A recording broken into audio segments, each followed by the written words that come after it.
ஆன்மீக சொந்தங்களுக்கு வணக்கம். திருப்புல்லானி வைணவ திருத்தலங்களில் திருப்புல்லானி ஆதி ஜெகநாத பெருமாள் கோயில் மிகவும் பிரசித்தி பெற்றது. 108 திவ்ய தேசங்களில் இந்த திருத்தலமும் ஒன்று. இந்த திருப்புல்லானி ஆதி ஜெகநாத பெருமாள் கோயில் ராமாயண வரலாற்றுடன் தொடர்புடைய திருக்கோயிலாகும். ராமநாதபுரம் அருகில் இருக்கிறது இந்த திருப்புல்லானி திருத்தலம். இந்த ஆலயத்திலிருந்து சுமார் 4 கிலோமீட்டர் தொலைவில் தான் சேதுக்கரை அமைந்திருக்கிறது. தசரத மன்னர் இக்கோவிலில் புத்திர காமேஷ்டி யாகம் செய்த பிறகே ராம சகோதரர்கள் அவர்களுக்கு மகன்களாக பிறந்ததாகவும் வரலாறு. ஸ்ரீராமர் சீதையை மீட்க இலங்கை செல்லும் பாலம் கட்டுவதற்காக சமுத்திரராஜன் அனுமதி வேண்டி 3 நாட்கள் இங்குதான் காத்திருந்தார். இந்த 3 நாட்களும் தர்பை புல்லாலான விரிப்பில் தான் படுத்துறங்கிறார்.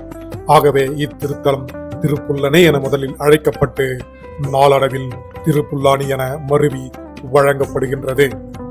ராமபிரான் சீதையை மீட்டு நாடு திரும்பும் முன் ஆதி ஜெகநாதரை வழிபட்டே சென்றதாக வரலாறு.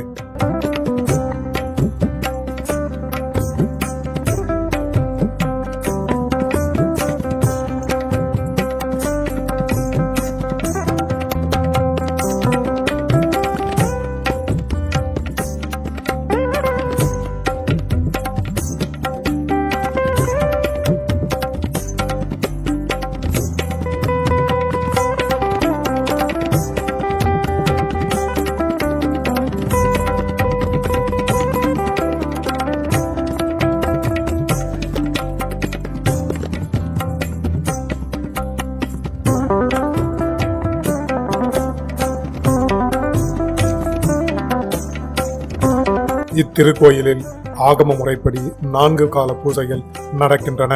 பங்குனி சித்திரை மாதம் திருக்கல்யாணமும் முக்கிய திருவிழாவாக நடைபெறுகிறது. புரட்டாசி மாதம் 9 நாட்கள் விஜயதசமி திருவிழாவாக நடைபெறுகின்றது. பங்குனியும் சித்திரையும் தேரோட்டம் மிக சிறப்பாக நடைபெறும் விழாக்களாகும். இந்த திருக்கோயில் 5 நிலை கொண்ட ராஜகோபுரம் உட்பட மொத்தம் 5 கோபுரங்கள் உள்ளன.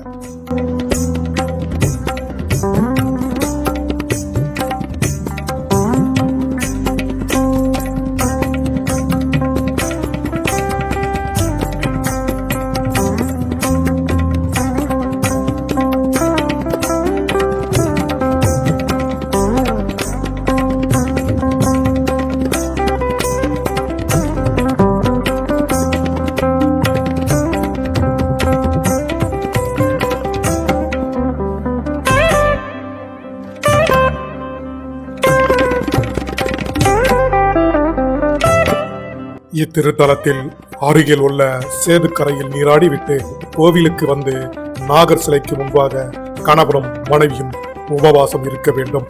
பின்பு அன்றிரவு கோவிலில் தங்கிவிட்டு மறுநாள் காலையில் நாக பிரதிஷ்டை மற்றும் புத்திர காமேஷ்டி யாகம் செய்ய வேண்டும். யாகம் முடிந்ததும் பிரசாதமாக பால் பாயாசம் தரப்படும். இதனை அருந்தினால் குழந்தை பாக்கியம் கிடைக்கும் என்பது ஐதீகமாக உள்ளது.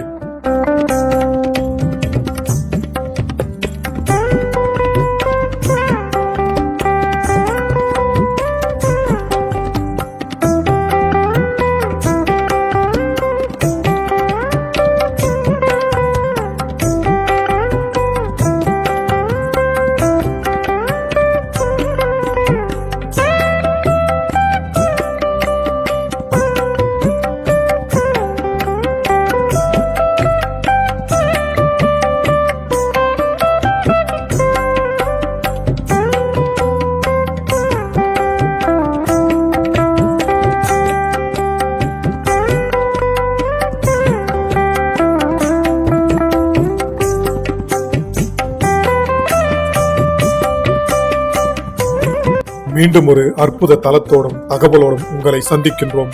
நன்றி, வணக்கம்.